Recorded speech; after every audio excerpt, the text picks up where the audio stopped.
అందరికీ వందనాలండి. మరి ఈరోజు వాక్య భాగంలోంచి కొన్ని వచనాలు చూద్దాం. లోకాసు వార్త 1వ అధ్యాయము 38వ వచనం చూసినట్లయితే, అందుకు మరియా, ఇదిగో ప్రభు దాసురాలను, నీ మాట చొప్పున నాకు జరుగునుగాక అనెను. అంతటా దూత ఆమె యొద్ద నుండి వెళ్ళెను. ఈ మాట మనం వినగానే క్రిస్మస్ వర్తమానము అనుకుంటారు. ఎక్కువ మరి గురించి, దూత గురించి, బాలుని గురించి ఎక్కువ మనం క్రిస్మస్ వర్తమానాల్లో ఎక్కువగా వింటూ ఉంటాం. అయితే ఈరోజు మనం మరిన్ని జ్ఞాపకం చేసుకోవడానికి గల కారణం ఏమిటి అంటే గనక, ఆమె యొక్క ధైర్యాన్ని గురించి మనం జ్ఞాపకం చేసుకోవాలి. ఎందుకు అని అంటే గనక చూడండి, ఇక్కడ ఈ 38వ వచనంలో, అందుకు మరియా, ఇదిగో ప్రభు దాసురాలను, నీ మాట చొప్పున నాకు జరుగునుగాక అని. ఇంతకీ దూతొచ్చి ఏ మాట చెప్పింది అంటే గనక, అక్కడ మరియా ప్రదానం చేయబడిందే కానీ వివాహం అయిన వివాహిత కాదు. ఆమె అంటే కన్యగానే ఉంది, ఇంకను ప్రదానం చేయబడింది మాత్రమే. అయితే ఇప్పుడు కన్య అయిన మరియ దగ్గరికి దూతొచ్చి అంటుంది, పరిశుద్ధాత్మ చేత నువ్వు గర్భం ధరిస్తావు, నీకు ఒక కుమారుడు పుట్టబోతున్నాడు అని చెప్పి ఆ దూత ఆమెకి వర్తమానాన్ని అందిస్తుంది. ఎవరైనా సరే ఈ మాట విన్నప్పుడు భయపడతారా లేదా? భయపడతారు. ఎందుకని అంటే కనుక, వాళ్ళకి తెలుసు వాళ్ళు ఏ తప్పు చేయలేదని. కానీ ఎవరికి భయపడతారు? లోకమునకు భయపడతారు. అవునా? అవును. ఈరోజు లోకంలో ఒక వివాహం కానీ ఆ కన్యక గర్భం దాల్చింది అంటే కనుక చాలా ఎదుర్కోవాల్సిన పరిస్థితులు ఉన్నాయి. మాటలు అంటూ ఉంటారు, ఇబ్బందికరమైన మాటలు మాట్లాడుతూ ఉంటారు, బ్రతుకుండగానే చంపేస్తున్న మాటలు వస్తూ ఉంటాయి. ఇవి ఆ అమ్మాయి పడ్డమే కాకుండా ఆ అమ్మాయిని కన్నా తల్లిదండ్రులు కూడా ఈ ఫేస్ చేయాల్సి వస్తుంది. బయటికి వెళ్ళలేని పరిస్థితి, ఎవరితోనూ మాట్లాడలేని పరిస్థితి, ఏదో ఒక మాట సూటి పోటీ మాటలు అంటారు చూసారా, ఇలాంటి మాటలు, నిందలు, అవమానాలు, ఇలాంటి పరిస్థితుల్లో ఇవన్నీ ఎదుర్కొంటాం అని మరియకి తెలుసా? తెలీదా? తెలుసు. అయినప్పటికీ కూడా ఈమె సరెండర్ అయిపోతుంది. దేనికి సరెండర్ అవుతుందంటే, దేవుని యొక్క చిత్తానికి, దేవునికి తను తాను స్వాధీనపరుచుకుంటుంది. అందువల్లే ఈమె యొక్క ధైర్యాన్ని బట్టి ఈ మాటల్లో ఈమెను జ్ఞాపకం చేసుకోవడానికి గల కారణం. అవును, లోకపు నిందలు, అవమానాలు సహించడానికి సిద్ధమైంది. అంటే వాటికంటే గొప్పదిగా దేన్ని భాగ్యంగా ఎంచుకుంది ఆమె అంటే గనక, ఆ మనిషి కుమారుగా రావడానికి తను వాడుకుంటున్న పాత్రను బట్టి తను దేవుని చిత్తానికి సరెండర్ చేసుకుంది. అవును, ఆమె అంత ధైర్యంగా మాట్లాడడానికి గల కారణం ఏంటి అంటే గనక, ఆమె దేవుని వైపు విశ్వాసంతో ఆమె చూడడం మొదలుపెట్టింది. అవును, ఈరోజు నీ భక్తి నిన్ను ధైర్యపరిచే విధంగా ఉండగలగాలి.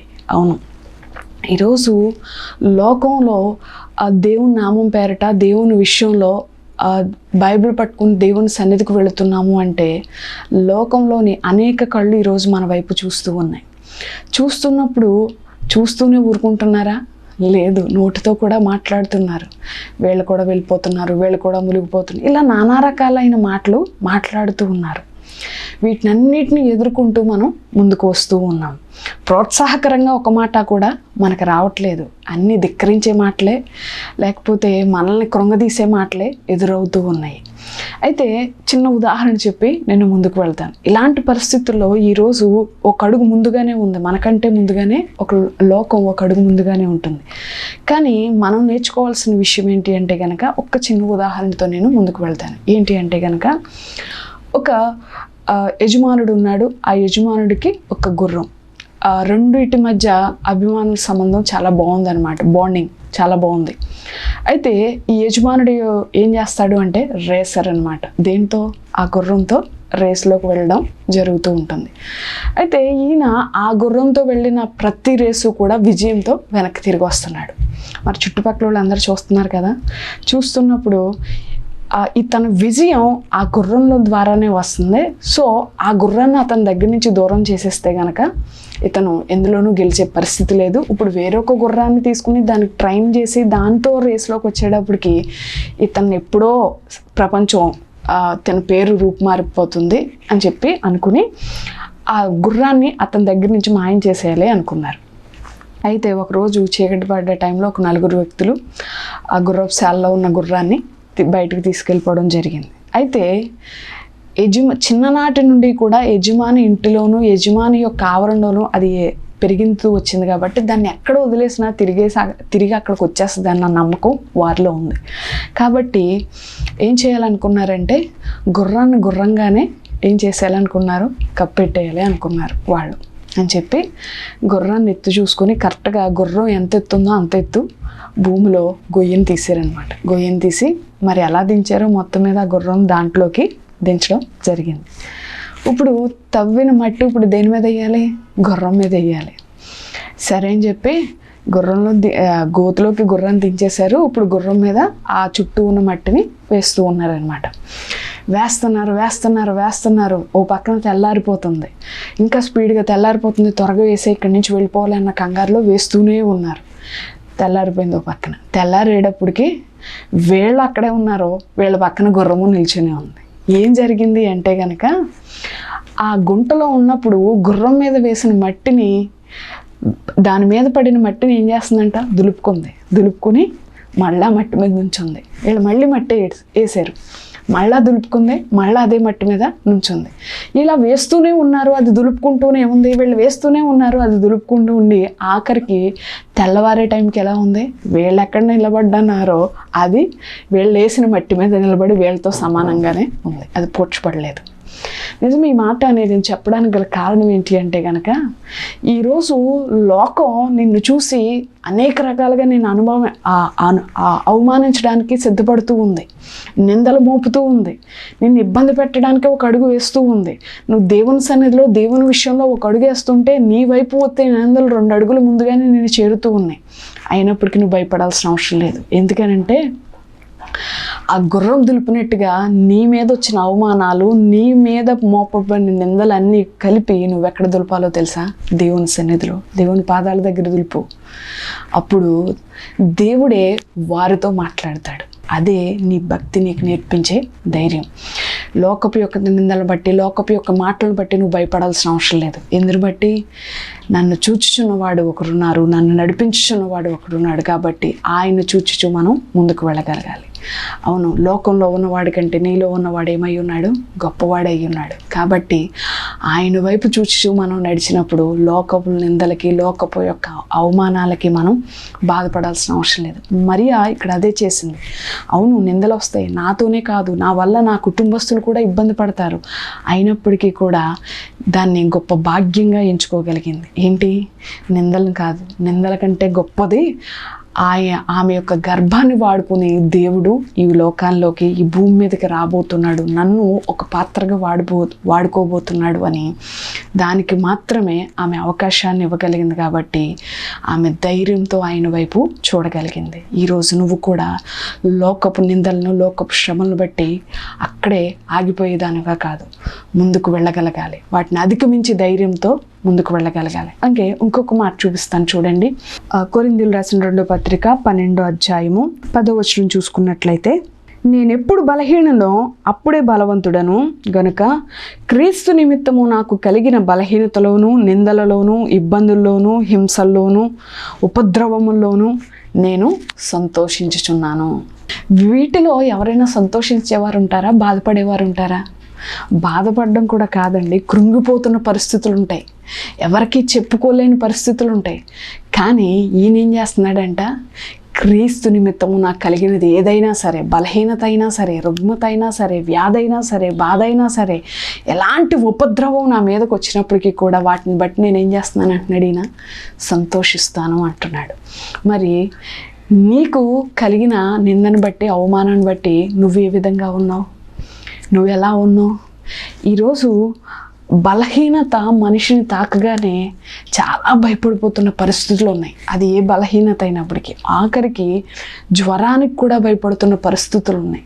ఎందుకని అంటే కనుక ఇప్పుడు అది ఏ జ్వరం అని చెప్పుకోవడానికి లేదు, అవునా? రీసెంట్గా ఒక చిన్న బగ్, చిన్న పురుగు, అది ఎక్కడ ఉంటుందంటేనంట వ్యవసాయ ప్రాంతాల్లోనూ, పశువుల కాపర్లు, పశువులు మేపే ఆ ప్రాంగణంలోనూ అది చిన్న పురుగు అనమాట. ఆ చిన్న పురుగు కుట్టినప్పుడంట చిన్న స్పార్క్ కాలిన బొబ్బలా వస్తుందంట ఒంటి మీద. వచ్చిన తర్వాత 3 డేస్కి జ్వరం వస్తుంది, జ్వరం తగ్గట్లేదు. ఒక 5 డేస్కి మనిషి చనిపోతున్నాడు. ఏంటి అంటే కనుక లోపల ఆర్గన్స్ పాడైపోతున్నాయి అంట, తెలియకుండానే మనిషి చనిపోతున్నాడు. అంటే నిజమే, వైద్య రంగం చాలా అభివృద్ధి చెందింది, ప్రతి దానికి కూడా మందును కనుక్కోగలుగుతుంది. కానీ ఒక వ్యాధికి మాత్రం మందుని కనుక్కోలేకపోతుంది. ఏంటి ఆ వ్యాధి అంటే మనోవేదన అంట. మనోవేదనకి మందు లేదంట. ఈరోజు చాలామంది కూడా వ్యాధిని జయించలేకపోవడానికి గల కారణం ఏంటి అంటే కనుక వ్యాధి, బలహీనత, రుగ్మత ఏదైనా సరే మనల్ని తాకగానే మనిషి ఏమైపోతున్నాడంటే బలహీనపడిపోతున్నాడు. బలహీనపడడం అంటే మానసికంగా బలహీనపడిపోతున్నాడు. శారీరకమైన బలహీనత గురించి కాదు నేను మాట్లాడుతుంది. అవును, కృంగిపోతున్నాడు. నేనేమైపోతానో, నా పరిస్థితి ఏమైపోతుందో, నా కుటుంబం ఏమైపోతుందో, మనోవేదనకు గురైపోతూ వారి యొక్క ప్రాణాల మీదకు తెచ్చుకుంటున్న పరిస్థితులు ఈరోజు ఉన్నాయి. అవును, ఎక్కువంట భయంతో చనిపోయేవారు ఈరోజు ఎక్కువైపోయారు. కరోనా టైంలో కూడా అదే జరిగింది. కరోనా వచ్చి చనిపోయిన వారికంటే దాన్ని చూసి భయపడి చనిపోయిన వారు ఎక్కువగా మంది ఉన్నారు. అవును, కానీ ఏదైనా సరే క్రీస్తు విషయంలో, క్రీస్తు నిమిత్తమై దేవుని విషయంలో నువ్వు ముందడుగు వేసినప్పుడు ఆయన వైపు చూచుచు ధైర్యంతో ముందు అడుగు వేయగలగాలి. నీ యొక్క ప్రతి బలహీనతలో కూడా, వ్యాధిలో అయినా, బాధలో అయినా సరే, నీకు కలిగిన శ్రమ అయినా సరే, ఏదైనా సరే నువ్వు ఎవరికి అప్పగించాలి? దేవునికి అప్పగించాలి. కానీ మనం ఎవరెవరికో అప్పగించడానికి ప్రయత్నం చేస్తాం, కానీ ఎవరికి అప్పగించలేకపోతున్నాం? దేవునికి అప్పగించే ప్రయత్నం చేయలేకపోతున్నాం. ప్రభువా, నువ్వు స్వస్థపరచు యెహోవా అని మేము నమ్ముచున్నాము, దయచేసి నన్ను స్వస్థపరచు అనే మాట కంటే ప్రభువా ఇలా ఉంది ప్రభువా, ఇలా బాధించబడుతున్నాను ప్రభువా, ఇలా ఉన్నాను ప్రభువా, భయమేస్తుంది ప్రభువా అని ఈ విషయంలో అడిగేవారుగా ఉంటున్నాం. ఇక్కడ ఇంకొక మాట కూడా ఉంటుంది, నీ విశ్వాసమే నిన్ను స్వస్థపరచును. ఆ మాటను కూడా మర్చిపోతున్న వారుగా ఉంటున్నాం. గాయం కట్టువాడు ఆయన అయి ఉన్నాడు, ఆ మాటను కూడా మర్చిపోతూ ఉన్నాము. కానీ నీకున్న బలహీనతను బట్టి నువ్వేం చేయకూడదు? భయపడాల్సిన అవసరం లేదు. అది ఏదైనప్పటికీ కూడా దేవుని వైపు చూచే అటువంటి ధైర్యాన్ని మనం కలిగి ఉండాలి. ఏ బలహీనత అయినప్పటికీ కూడా నిలబెడితే నీ కోసం బ్రతుకుతాను, ఒకవేళ నిద్రిస్తే నీ సన్నిధిలో నేను ఉంటాను. ఆ నిరీక్షణతో ఆయన వైపు మనం చూడగలగాలి. ఈ మాట చెప్పడం కష్టమే, కానీ భక్తి అనుభవంలో మాత్రమే ఈ మాట చెప్పగలుగుతాం. కాబట్టి నీ భక్తి నిన్ను శక్తితో నింపే విధంగా ఉండగలగాలి. శక్తి లేని భక్తి వ్యర్థమై ఉంది. కాబట్టి శక్తి కలిగిన భక్తిగా చేసేవారిగా మనం ఉండగలగాలి. అలాగే ఇంకొక మాట చూపిస్తాను చూడండి. యోబు గ్రంథము 1వ అధ్యాయము 21వ వచనం చూసుకున్నట్లయితే, నేను నా తల్లి గర్భంలో నుండి దిగంబరునై వచ్చి తిని, దిగంబరునై అక్కడికి తిరిగి వెళ్ళేదను. యెహోవా ఇచ్చెను, యెహోవా తీసుకుని పోయెను, యెహోవా నామమునకు స్తుతి కలుగుగాక. ఈయన ఇంకా ఒక అడుగు ముందడుగు వేసి చెప్తున్నారనమాట. ఏమని చెప్తున్నారు యోబు గారు? నేను తల్లి గర్భం నుండి ఎలా వచ్చాను? దిగంబరగానే వచ్చాను. మరలా తిరిగి ఆయన దగ్గరికి నేను ఎలా వెళ్తాను? దిగంబరగానే వెళతాను. యెహోవా ఇచ్చెను, యెహోవా తీసుకున్నాను. ఈ మాట ఎప్పుడు మాట్లాడుతున్నాడో తెలుసండి. ఈయన ఊజు దేశంలోనే గొప్ప ధనవంతుడై ఉన్నాడు. ధనవంతుడై ఉండడమే కాకుండా దేవుని యందు విశ్వాసంతో నిలబడిన వ్యక్తిగా ఉన్నాడు. అంటే ఈయన ఎంత విశ్వాసపరుడు అంటే గనక దేవుని ఆజ్ఞ లేనిదే సాతాను కూడా ఈయన ముట్టే ప్రయత్నం చేయలేదు. అంత బలమైన వ్యక్తిగా ఈయన ఉన్నాడు. మరి ఇలాంటి వ్యక్తికి దేవుడు పరీక్షించు నిమిత్తం దేవుని ఆజ్ఞ ఇచ్చిన తర్వాతే అపవాది ఈయన యొక్క కుటుంబంలోకి, ఈయన యొక్క ఆవరణలోకి ప్రవేశించినట్లుగా ఉంటుంది. అంటే యోబు చుట్టూ ఏమి వేయబడి ఉందంట? కంచె వేయబడి ఉంది. దేవుడు ఆ కంచె తీసిన తర్వాతే అపవాది లోపలికి ప్రవేశించడం జరిగింది. అయితే ఈయన ఆ ఊజు దేశంలోనే గొప్ప ధనవంతుడిగా ఉన్నాడు. అయితే ఎప్పుడైతే అపవాది ఆ యొక్క కంచె దాటి లోపలికి ప్రవేశించిందో ఒక్క రోజులో పరిస్థితి ఏమైపోయింది? తారుమారైపోయింది. ఈ సందర్భం మనకు తెలిసిందే కాబట్టి నేను లోతుగా వెళ్ళట్లేదు. ఇక్కడ ఎప్పుడైతే అపవాది లోపలికి ప్రవేశించిందో ఆ ఒక్క రోజులోనే పరిస్థితి మొత్తం తారుమారైపోయింది.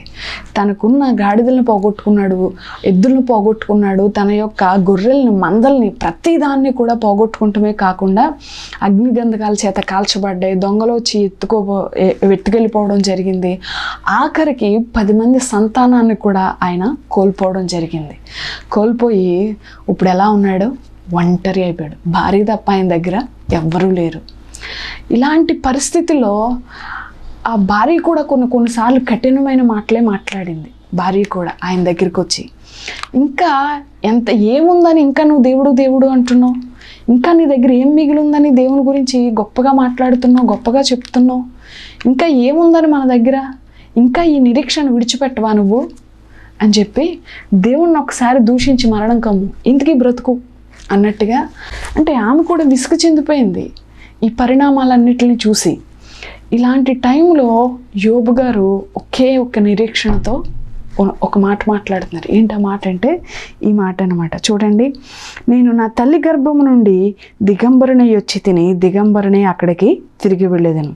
యెహోవా ఇచ్చెను, యెహోవా తీసుకుని పోయెను, యెహోవా నామముకు స్తుతి కలుగునుగాక. ఎంత కష్టతరం అంటే ఈ మాట మాట్లాడడం.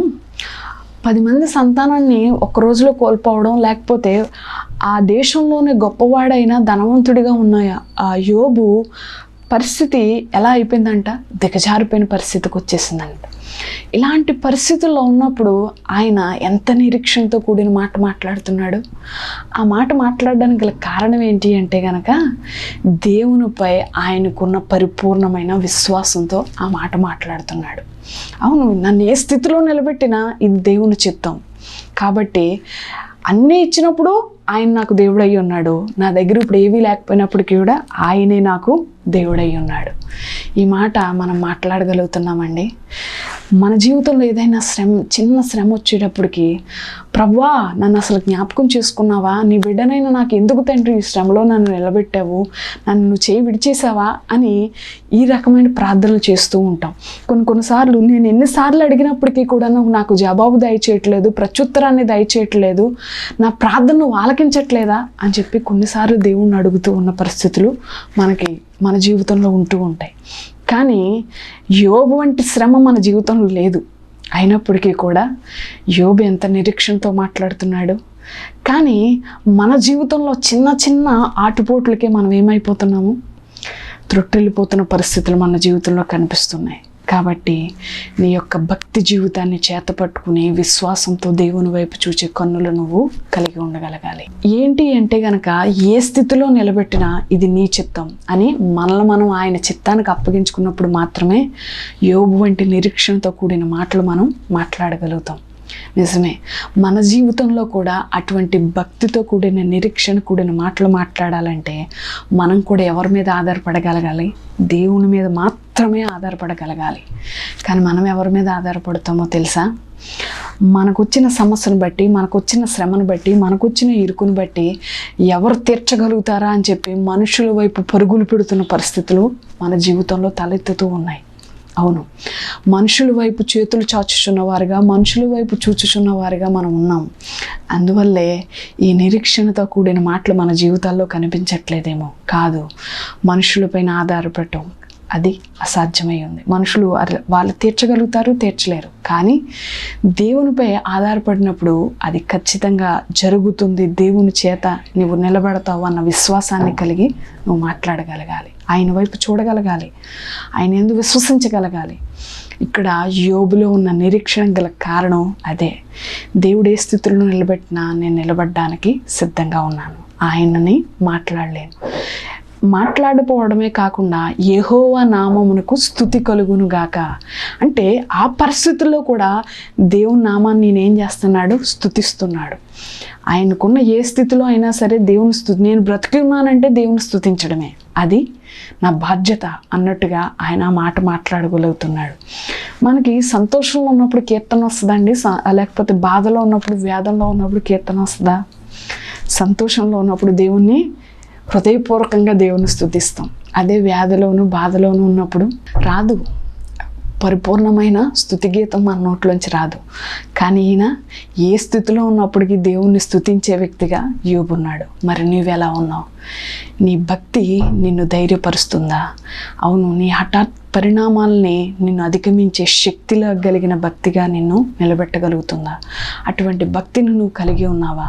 మరి ఎలాంటి భక్తిని నువ్వు చేతపట్టుకుని ఈరోజు మనం నడవగలుగుతున్నాము అంటే దేవుని కొరకు ధైర్యంతో ముందుకు వెళ్ళగలగాలి. ఏ స్థితిలో అయినా సరే, ఏ పరిస్థితిలో అయినా సరే, ఎలాంటి పరిణామాలైనా సరే దేవుని కొరకు నిలబడే పాత్రగా నువ్వు నిలబడగలగాలి, వాడబడగలగాలి. అలాగే ఇంకొక మాటను చూసుకుని మనం ముందుకు వెళదాం. నెహెమ్యా గ్రంథము 6వ అధ్యాయము 2వ వచనం చూసుకున్నట్లయితే, సజ్జనుట్లను గేషేబును నాకు ఏదో హాని చేయుటకు ఆలోచించి ఓనో మైదానమున గ్రామంలో ఒక దాని దగ్గర మనము కలుసుకుందాము రండని నా యుద్ధకు వర్తమానము పంపిరి అన్న. అంటే ఇక్కడ 3 వ్యక్తులు మనకు కనిపిస్తూ ఉన్నారు. అందులో ఒక వ్యక్తి మనకు తెలుసు, ఎవరు? నెహెమ్యా. మిగిలిన వారు కూడా నెహెమ్యా స్నేహితులు, యవనస్తులు అనమాట. వీళ్ళందరూ కలిసి ఏం చేస్తున్నారు అంటే కనుక దోయబడిన దేవుని యొక్క ప్రాకారము కట్టడానికి వారు నిర్ణయించుకుని ఆ ప్రాకారం కట్టే పనిలో నిమగ్నమై ఉన్నవారుగా ఉన్నారు. అయితే ఇది కట్టడానికి నెహెమ్యా పరాయి దేశంలో రాజు సహాయాన్ని బట్టి ఇక్కడికి వచ్చినట్లుగా కూడా మనకి లేఖన భాగాలు తెలియజేస్తున్నాయి. అంటే దేవుని పని చేయబట్టిన ఈ వీరి దగ్గరికి వీరి యొక్క శత్రువులు వర్తమానాన్ని పంపారనమాట. ఏమని? నాకు ఏదో హాని చేయాలని. చూడండి ఆ మాటను చూద్దాము. స్నజ్నుట్లను గేషేబును నాకు ఏదో హాని చేయుటకు ఆలోచించి ఓనో మైదానమునందు గ్రామంలో, అంటే ఒక మైదానం ఉన్న గ్రామంలో వారు కలవడానికి ఒకసారి మీరు ప్రాకారం కట్టక ముందే ఒకసారి మనం కూర్చొని మాట్లాడుకుని ఒకసారి రండి అంటున్నారు. వీళ్ళేమై ఉన్నారంట? నెహెమ్యాకు శత్రువులై ఉన్నారు. మాకు ఏదో హాని చేయదలిచి ఉన్నారు, అందుకే మా దగ్గరికి ఏమొచ్చింది? వర్తమానం వచ్చింది. మరి వీళ్ళు పని ఆపేశారా? ఎక్కడ వదిలిపెట్టేశారా? లేదు, వదిలిపెట్టలేదు. వదిలిపెట్టకుండా ఆ తర్వాత వచనంలో కూడా మనకు కనిపిస్తుంది. 4వ వచనంలో 3వ వచనంలో చూసినట్లయితే, అందుకు నేను చేయు పని గొప్పది, దాన్ని విడిచిపెట్టి నీ యొద్దకు వచ్చుటకై నేను దాన్ని ఎందుకు ఆపవలెను? నేను రాలేనని చెప్పుటకు దూతలను పంపించిని. నిజమే, మీరు వర్తమానం పంపారు, ఒకసారి మాట్లాడుకుందాం అన్నారు, కరెక్టే. కానీ నేను చేస్తున్న పనిలో చాలా బిజీగా ఉన్నాను, అది చాలా గొప్పదిగా నేను ఎంచుతున్నాను.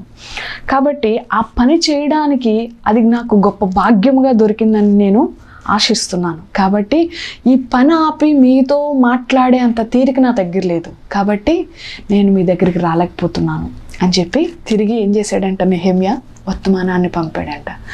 అంటే దేవుని పని మనం చేస్తున్నప్పుడు ఆటంకాలు మనల్ని అడ్డుగోడలుగా, లేకపోతే ఆటంకాలు మనల్ని ఇబ్బంది పెట్టి అది ఆపే ప్రయత్నాలు చేస్తూ ఉంటారు, లేకపోతే వస్తూ ఉంటాయి. కానీ మనం చేపట్టిన పనినంట ఎవరి నిమిత్తం చేస్తున్నాం? అది దేవుని పని అయి ఉంది. కాబట్టి నువ్వు ధైర్యం కలిగి అడుగు ముందుకేసినప్పుడు నిన్ను నడిపించేవాడు దేవుడే. కాబట్టి ధైర్యముతో ఎలాంటి ఇబ్బందులు వచ్చినా, ఎలాంటి ఆటంకాలు వచ్చినా, బెదిరింపులే వచ్చినా, లేకపోతే నిన్ను అభ్యంతరం పెట్టే సమస్యలే నీ ముందున్నప్పటికీ కూడా ధైర్యముతో దేవుని పని చేయడానికి మనం ముందుకి అడుగు వేయాలి. వీరు యవనస్తులే అయినప్పటికీ కూడా వీళ్ళు ధైర్యంతో ప్రత్యుత్తరాన్ని పంపి పని ఆపడానికి వీలు లేదు, ఆ పని చేయడానికి మేము గొప్ప భాగ్యముగా ఎంచబడితిమి అని చెప్పి వారు ముందుకు వెళ్ళినట్లుగా మనకి కనిపిస్తూ ఉంది. నిజమే, ఈరోజు దేవుని వాక్యం ద్వారా మనం విన్నాం, కొన్ని విషయాలు విన్నాం. అంటే నీ భక్తి నీకు ఎలాంటి ధైర్యాన్ని పుట్టిస్తుంది అని చెప్పి మనం వింటున్నాం. అవును, ఇక్కడ మరియకి వర్తమానం వచ్చింది, దూత చెప్తుంది. దూత చెప్తున్నప్పుడు ఇక్కడ మరి భయపడిందా? ఒక కన్యక గర్భవతి అయింది అంటే కనుక లోకపు అవమానాలు, నిందలను సహించవలసిందే ఉంది. కానీ వాటన్నిటినీ ఎవరి కొరకు వాటిని లెక్క చేయలేని పరిస్థితిలో ఆమె ఉండగలిగిందంటే దేవుని చిత్తాన్ని ఆమె అప్పగించుకోగలిగింది. అవును, ఈ నిందలు అవమానాల కంటే నీ పని చేయడం నాకు ముఖ్యం, నీ చిత్తంలో నేనున్నానని నేను గ్రహించడం అది నాకు చాలా భాగ్యంగా ఎంచబడుతుంది. కాబట్టి దేవుని నిమిత్తం ధైర్యంతో ఆమె ఆ నిందలను సహించడానికి ఆమె ఒప్పుకుని ఆయన్ని మనిషి కుమారుడిగా ఈ లోకాన్ని తీసుకురావడానికి ఆమె ఒక గొప్ప పాత్రగా వాడబడింది. నిజమే, ఆమె ధైర్యంగా అక్కడ ముందు అడుగు వేయగలిగింది. అలాగే కొరింథీయులకు రాసిన పత్రిక, నీ బలహీనతలను బట్టి, నీ వ్యాధులను బట్టి క్రీస్తు యేసు నిమిత్తం ఏదైనప్పటికీ కూడా దాన్ని సహించి ముందుకు వెళ్ళేవారుగా ఉండాలని పౌలు గారు అంటున్నాడు. మరి నువ్వు సహించే వ్యక్తిగా ఉన్నావా? నీ బలహీనతలను బట్టి కృంగిపోతున్నావేమో, నీకు వస్తున్న శ్రమను బట్టి బాధపడుతున్నావేమో. దేవుని విషయంలో అడుగు ముందుకు వేయగలగాలి. ఏ నిందైనప్పటికీ కూడా అది ఎక్కడ దులిపేయి? దేవుని సన్నిధిలో దులిపేసి పరిపూర్ణమైన హృదయంతో, విశ్వాసంతో ఆయన వైపు నువ్వు చూడగలగాలి. ధైర్యంతో ఆయన యందు నడవగలగాలి. అలాగే నెహెమ్యా చెప్తున్నాడు మనకి, అది దేవుని పని గొప్ప భాగ్యంగా ఎంచబడుతున్న నిమిత్తం ఎన్ని బెదిరింపులు వచ్చినప్పటికీ కూడా ఆపకుండా పని చేయడానికి తన్ను తాను సిద్ధపరచుకుంటున్నాడు. ధైర్యంగా ఎలాంటి హాని కలిగినప్పటికీ కూడా వాటిని అధిగమించి ముందుకు అడుగు వేయడానికి తన్ను తాను సిద్ధపరచుకుంటున్న వ్యక్తిగా ఉన్నాడు. అలాగే యోబు అంటున్నాడు, అవును నేను ఒంటరిగా వచ్చాను, ఒంటరిగానే వెళ్ళిపోతాను, ఇది దేవుని చిత్తం. ఏ స్థితిలో నిలబెట్టినప్పటికీ కూడా దేవుని యొక్క చిత్తాన్ని నేను అనుసరించే వ్యక్తిగా ఉంటాను. ఇలా ఉండటం దేవుని చిత్తం అయితే దాన్ని నేను ఒప్పుకోగలుగుతున్నాను. ఒప్పుకోవడమే కాకుండా ఈ స్థితిని బట్టి దేవుని నేను ఏం చేస్తున్నాను? స్తుతిస్తున్నాను. దేవుని నామానికి మహిమ కలుగును గాక అని చెప్పి గొప్ప నిరీక్షణతో కూడిన మాటలు మాట్లాడుకుని, ఈ నలుగురు వ్యక్తులు కూడా ఇలా మాట్లాడడానికి గల కారణం ఏంటి అంటే గనక, వీరు దేవుని యందు భయభక్తులు కలిగిన వ్యక్తులుగా ఉన్నారు, భక్తిపరులుగా ఉన్నారు. కాబట్టి వీళ్ళు భక్తిని బట్టి వీళ్ళు ధైర్యం సంపాదించిన వ్యక్తులుగా ఉండి ఈ మాటలు వీళ్ళు మాట్లాడగలుగుతున్నారు. దేవుని వాక్యం మన విడుకల్లో దీవించబడును గాక. అలాగే మనం కూడా ప్రార్థన చేసుకుందామండి విన్న వాక్యాన్ని బట్టి. పరిశుద్ధుడు అయిన తండ్రి, మహిమ కలిగిన దేవా, నీకు వందనాలు, స్తుతులు, స్తోత్రాలు చెల్లిస్తున్నాము తండ్రి. ప్రభువా, యేసయ్య, మహిమోన్నతుడా, మహిమఘనత గర్హుడా, నీకు వందనాలు నాయన. అవును తండ్రి ప్రభువా, యేసయ్య, భక్తిపరులైన వ్యక్తులను కొంతమంది మా ముందుంచావు తండ్రి. ప్రభువా, యేసయ్య, అవును తండ్రి ప్రభువా, యేసయ్య, వారి జీవితంలో వారు తీసుకున్న నిర్ణయాల్లో తండ్రి ప్రభువా, యేసయ్య, వారి భక్తిలోని శక్తి ఏంటో తెలియజేస్తున్న పరిస్థితులు వారు ఎదుర్కొన్న విధానాన్ని బట్టి మాకు అర్థమవుతుంది తండ్రి ప్రభువా. అవును తండ్రి, ఈరోజు కూడా తండ్రి ప్రభువా, యేసయ్య, మేము కూడా తండ్రి ప్రభువా లోకంలో అనేక శ్రమలు, అనేక నిందలు, అనేక అవమానాలు గుండా మేము కూడా అడుగులు వేస్తున్నాము తండ్రి. కానీ కొన్నిసార్లు కుంగిపోయే పరిస్థితులు ఉన్నాయి, త్రొట్టిల్లిపోతున్న పరిస్థితులు మా జీవితంలో ఉన్నాయి తండ్రి ప్రభువా. కానీ త్రొట్టిల్లిపోయేవారుగా కాక వాటిని అధిగమించి ధైర్యంతో ముందు అడుగు వేసే అటువంటి ధైర్యాన్ని మాకు దయచేయమని అడుగుతున్నాము తండ్రి. అటువంటి భక్తిని మాలో పెట్టమని అడుగుతున్నాము తండ్రి ప్రభువా. శక్తి కలిగిన, భక్తిని కలిగిన వారుగా మేము ఉండడానికి నీ కృపను చూపమని అడుగుచున్నాము తండ్రి ప్రభువా, యేసయ్య. ఏ ఇరికైనా, ఇబ్బంది అయినా, వ్యాధైనా, శోధనైనా, రుగ్మతైనా తండ్రి ప్రభువా, వాటిని అధిగమించి నీలో చూడగలే విశ్వాసము గల కన్నులు మాకు దయచేయమని అడుగుచున్నాము తండ్రి. నీకు వందనాలు నాయన, స్తోత్రము తండ్రి ప్రభువా. అలాగే తండ్రి ప్రభువా, యేసయ్య, యోబు అంటున్నాడు, ఏ స్థితిలో నిలబెట్టినప్పటికీ అది దేవుని చిత్తం అని చెప్పి నిరీక్షణతో కూడిన మాటలు మాట్లాడగలుగుతున్నాడు తండ్రి.